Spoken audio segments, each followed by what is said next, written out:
আজকে করব পমফ্রেট মাছের ঝাল। তো ভেজে নিয়েছি পমফ্রেট মাছ শুধু নুন হলুদ দিয়ে, আর মশলা দিকে রেডি করেছি। এটা হচ্ছে আছে যেটা সেটা হচ্ছে সর্ষে বেটে, সর্ষে লঙ্কার একটু নুন বেটে হচ্ছে একদম ছাঁকনি দিয়ে ছেঁকে নিয়েছি। এই যে দেখো ছাঁকনি, যাতে একটাও ওতে দানা না থাকে।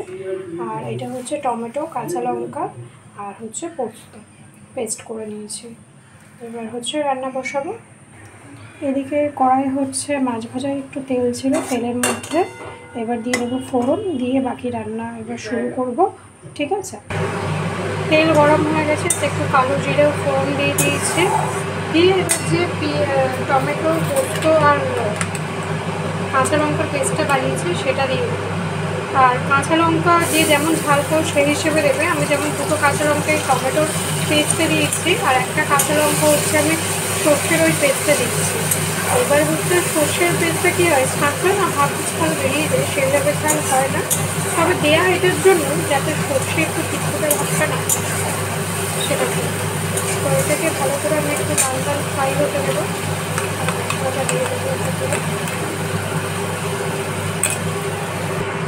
এবার নেমে নেবো। এটা একটু কালারটা চেঞ্জ হওয়া পর্যন্ত না, খুব তাড়াতাড়ি অ্যান্ড খুব সহজে রান্না হয়, খুবই টেস্ট হয়। তো সেটা আমি করে নেবো যাতে তাড়াতাড়ি হয়, সেই জন্য টেস্টও হওয়া দরকার। রান্না তাড়াতাড়ি শুধু হলে হয় না, রান্নার টেস্টও খুব দরকার। এটা হালকা আছে একটু হোক, কালারটা কালার চেঞ্জ হয়ে এসছে। তো এবার এটা আমি একটু দিয়ে নিচ্ছি হলুদ দিয়ে দিলাম। আর একটু লঙ্কা হচ্ছে দিয়েছি, দুটো কাঁচা লঙ্কা, একটা হাফ ধরে বেরিয়ে গেছে। তো একটু ঝাল বেশি আমরা প্রেফার করি, তো 1 চামচ মতো গুঁড়ো লঙ্কা দিলাম। তোমরা যে যেমন ঝাল খাও সেই অ্যাকর্ডিং কম বেশি ঝাল দিতেই পারো, তাতে কোনো অসুবিধা নেই, কম বেশি। আর একটু হচ্ছে আমি কাশ্মীরের রেড চিলি দিয়ে দিলাম, হাফ চামচ মতো, কালার হওয়ার জন্য। আর এটার নুনটা না খুব বুঝে দিতে হবে, খুব বুঝে মানে খুবই বুঝে, যেহেতু একবার নুন দেওয়া আছে সর্ষে, নুন তো গলে যায়। তো আমি একদমই সামান্য দিলাম, যদি বাই চান্স লাগে তো দেবো, না লাগলে আর দেওয়ার দরকার নেই। তো এটাকে একটু আমি ভালো করে ছাড়িয়ে নিচ্ছি। আর সর্ষে বাটাটা দিয়ে না, সর্ষের জলগুলো বাটাগুলো যাতে বেশিক্ষণ না রান্না করা যায় না, রান্না করলে ওভারঅল যে প্রবলেমটা হয় একটু টিকটুকে চলে আসে, তো সেটা যাতে না হয় রেডি করা যেতে পারে। এবার যেটা করেছি আমি হচ্ছে সেম মিক্সিতে আমি দইও করে দিচ্ছি, তাতে ফ্যাটাই সেটাকে আমি এখানে দিয়ে দিচ্ছি। আর এটা যে দিয়ে দিলাম, এটা দিয়ে একদম কিন্তু হালকা আছে নাড়তে লাগবে। দইটা এর সাথে মিশে তেল বেরিয়ে গেলেই রান্না অলমোস্ট হয়ে যাবে। মশলার সাথে মিশে দিয়ে এটা 1-1.5 মিনিট মতন এইভাবে রান্না করবো, যতক্ষণ এর থেকে তেলটা বেরোচ্ছে। একদম কালার চেঞ্জ, দেখতেই পাচ্ছ তেল বেরিয়ে ভালো ব্যাপার হয়ে গেছে। তো এটাই এবার যেটা আমি কী করবো সেটা হচ্ছে ছিটে রাখা যে সর্ষে বাটাটা আমি রেখেছিলাম সেটাকে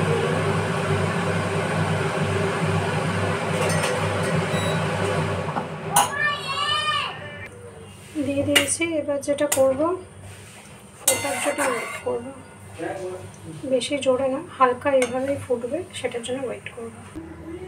এবার হচ্ছে মোটামুটি ফুটে এসছে। এবার যেটা করবো আস্তে আস্তে মাছগুলোকে হচ্ছে দিয়ে দেবো।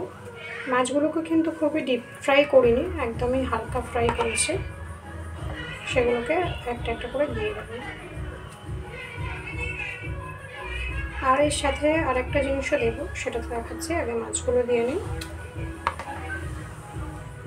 মাছগুলো দিয়ে দিলাম, এটা আবার ডুবতে চাইছে না। আর যেটা দেবো সেটা হচ্ছে ধনে পাতা, আর দেখতেই পাচ্ছ এই যে কাঁচা লঙ্কা চিড়ে রেখেছি সেটা। এটা বেশিক্ষণ একদমই ফোটাতে লাগে না, আর বেশি ফোটালেও যেহেতু দেয়া আছে সর্ষে সেই জন্য হয়ে যায় তেল। তো সেটাকে অ্যাভয়েড করার জন্য একদমই বেশি ফোটানো যাবে না। এবার আমি একটু গ্যাস এতক্ষণ মিডিয়াম ফ্লেমে একটু লো ফ্লেম ছিল দিয়ে দিচ্ছি। সবাইকে একটু ডুবিয়ে দেওয়ার চেষ্টা করবো যাতে সবার মধ্যে কী যায় ঝোল যায়। আমি মিডিয়াম পাল্টিয়ে দিচ্ছি। কালারটা খুবই সুন্দর হয় এই দুধটা দিলে। এর মধ্যে ফুটে গেছে অনেক জোর। এবার আমি যেটা করবো একদম আস্তে করে চাপা দিয়ে দিলাম, এইভাবেই হবে 2-4 মিনিট। তারপরে আমি বন্ধ করে রেস্ট টাইমে রাখবো 10 মিনিট, তারপরে গরম ভাত দিয়ে খেয়ে নেব। তো হোক, কেমন কালার আসছে, কেমন কি ফাইনাল স্টেপ সেটা দেখাবো তোমাদের। একদম টক বগিয়ে ফুটতে লেগেছে,